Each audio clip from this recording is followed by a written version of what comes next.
Avec Adel Bakawan. Bonjour, merci de répondre à France 24. Vous êtes chercheur associé au programme Turquie et Moyen-Orient de l'Institut français des relations internationales.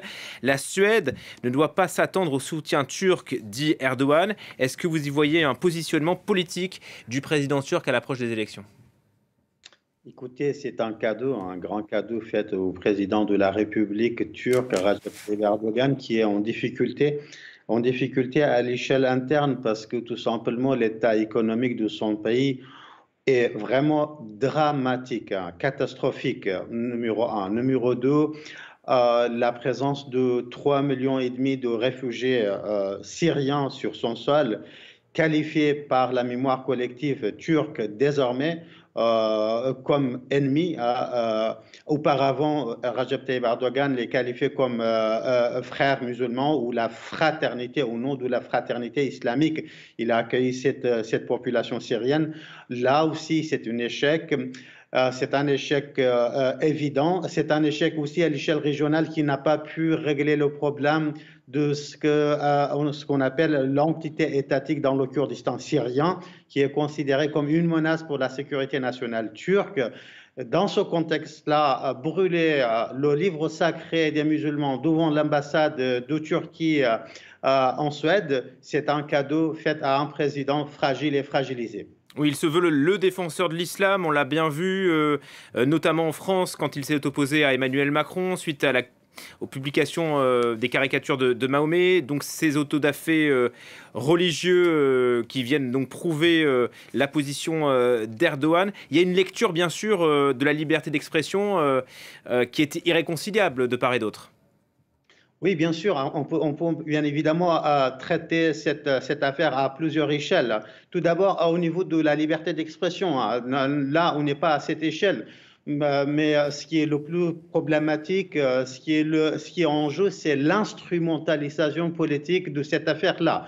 Le président de la République turque, Recep Tayyip Erdogan, est dans l'instrumentalisation non seulement de cette affaire, mais aussi à la fois la question d'islam, hein, en France, en Suède, partout en Europe, mais aussi la question kurde. Les deux questions sont instrumentalisées, mises au service de cette échéance qui arrive très, très, très bientôt. Et il est même avancé, hein. Normalement, c'était prévu au mois de juin. Désormais, l'échéance électorale présidentielle et législative en Turquie, c'est au 14 mai. Le 14 mai, bien évidemment, c'est un défi, c'est un pari majeur pour ce président qui est prêt à mettre ses mains dans les mains du diable à condition que ce diable lui permette de récupérer son poste.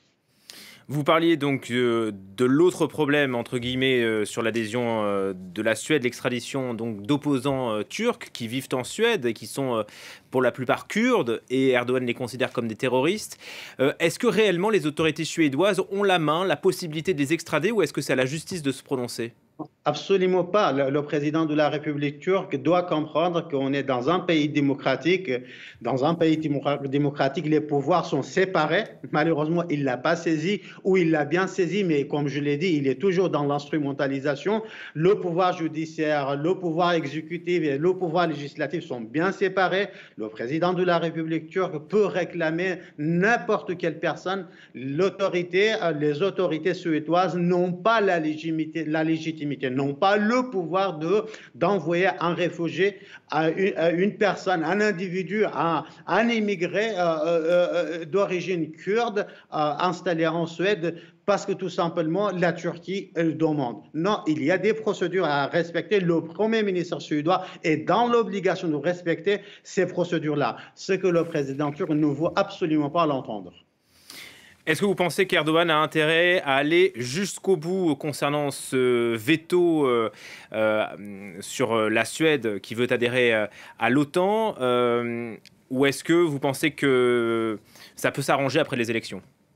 Ah bah écoutez, jusqu'au 14 mai, la Suède et l'Union européenne et même les États-Unis d'Amérique doivent comprendre qu'aucune négociation avec le président Erdogan n'est possible par rapport à l'adhésion de la Suède à l'OTAN, à l'Alliance Atlantique. Et cela est vraiment, objectivement parlant, n'a aucun intérêt à discuter, à dialoguer avec le président Erdogan. Au contraire, dialoguer dans ce contexte actuel, avant le 14 mai, cette adhésion suédoise, ce n'est que renforcer la position du président Erdogan dans les rapports de force internes. On sait très bien, il est en difficulté par rapport à la table 6, c'est-à-dire l'opposition turque qui est en train d'émerger, faire émerger un candidat, une candidature unique face à Recep Tayyip Erdogan. Après les élections, c'est une autre histoire. Merci beaucoup, Adel.